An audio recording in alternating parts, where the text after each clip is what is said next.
It's October 6, 2023, and these are your headlines. It's finally here, the long-awaited official call for the third special session from Governor Greg Abbott. Okay, maybe it doesn't sound that interesting when put like that, but stick with me because the items the governor is asking the legislature to address in the coming few weeks have exceeded many observers' expectations, including mine. Remember, only the governor can call the legislature back for special sessions. They can last up to 30 days at a time and can only be on issues he places on the call. So, here are the issues Governor Abbott has tasked lawmakers with tackling during the special session starting on Monday. Let's break them down. Number 1, education freedom. He writes, legislation providing education savings accounts for all Texas school children. Now, this one comes as no surprise. In fact, the main topic, and Governor Abbott has been out there saying it since the end of the last session, he has said that when he calls a special session in the fall, it will be for school choice. And so it's no surprise to see school choice, which is his top priority, certainly the one he spent the most time going around the state and talking about while the legislature was in session. It's not surprising to see that on there. What is noticeable is the language used there. All Texas school children. Not some, not just economically disadvantaged or certain minority groups like some representatives, State Representative Matt Shaheen suggested may be the case. Dade Phelan even said the House might take a more incremental approach. If you're to read the language that Governor Abbott put on there, it looks like school choice, if it is to have any chance of making it and being signed by Governor Abbott, must apply to all Texas school children. Another topic that he's talked about being on the special session that we have this time is legislation for the border. In fact, there's 3 different facets to this. Legislation to do more to reduce illegal immigration by creating a criminal offense for illegal entry into the state from a foreign nation and authorizing all licensed peace officers to remove illegal immigrants from Texas. And that remove illegal immigrants is important language there. Secondly, legislation to impede illegal entry into Texas by increasing the penalties for criminal conduct involving the smuggling of persons or the operation of a stash house. And he had put that particular piece of legislation on the call for the first special session. That did not make it to his desk then, so we have it once again being considered.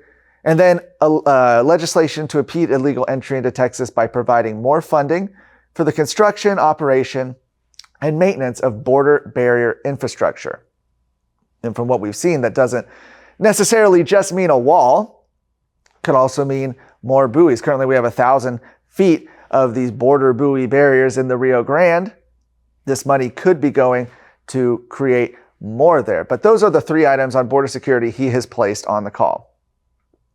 Related to that, public safety, he says he wants to see the legislature consider legislation concerning public safety, security, environmental quality, and property ownership in areas like the Colony Ridge development in Liberty County.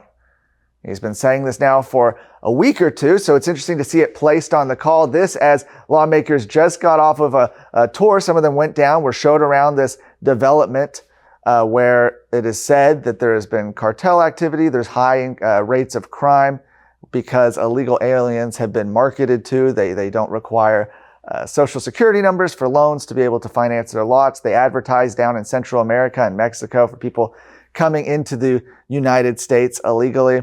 That is one of the items on the call. And then lastly, we have ending COVID restrictions. Specifically, he mentions legislation prohibiting COVID-19 vaccine mandates by private employers. Now, as you may have pieced together, most of these were initiatives that passed the Senate in one way or another, but failed to make it out of the House. For example, school choice has repeatedly passed out of the Senate. The House has killed it. They haven't had an actual vote on it.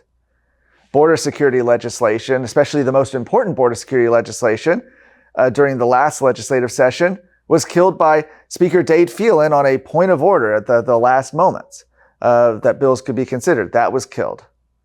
COVID-19 vaccine mandates. There was not a vote on that for private employers inside the House, especially as we even now see people like we mentioned yesterday, the Baylor College of Medicine instituting their own vaccine mandate, saying that employees, students, etc., need to get the COVID booster shot. It is happening here in Texas even today.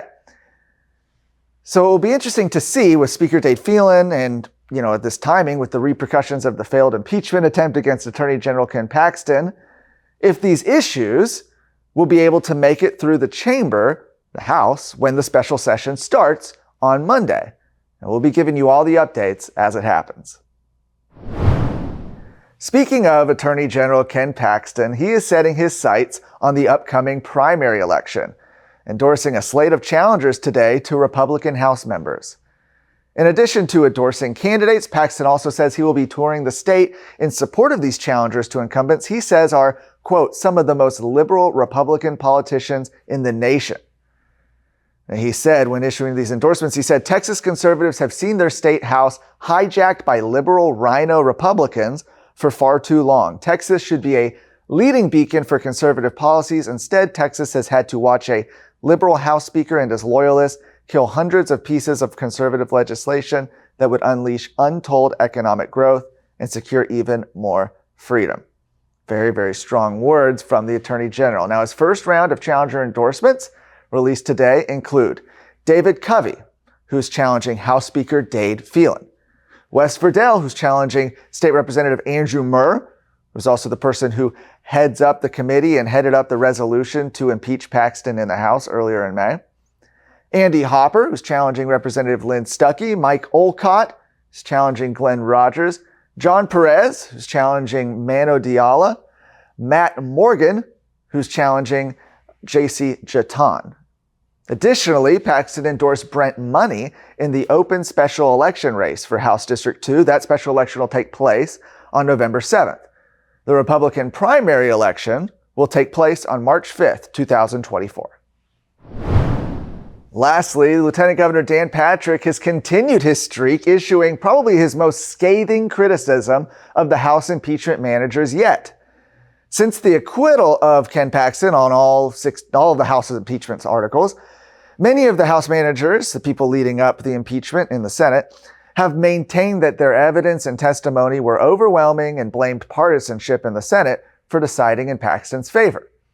Patrick has vehemently denied these accusations. He said in his latest statement today that the House managers' shoddy work, poorly constructed and vaguely written articles, poor procedures, and shortcuts on fairness and due process resulted in a presentation before the Senate that collapsed like a house of cards. Patrick also compared the performance of the House managers to, quote, a T-ball player tripping over their shoelaces. Governor Patrick says the only way for the managers to recover from this debacle is to honor the verdict of the jury because agree or disagree, that's what we do in America.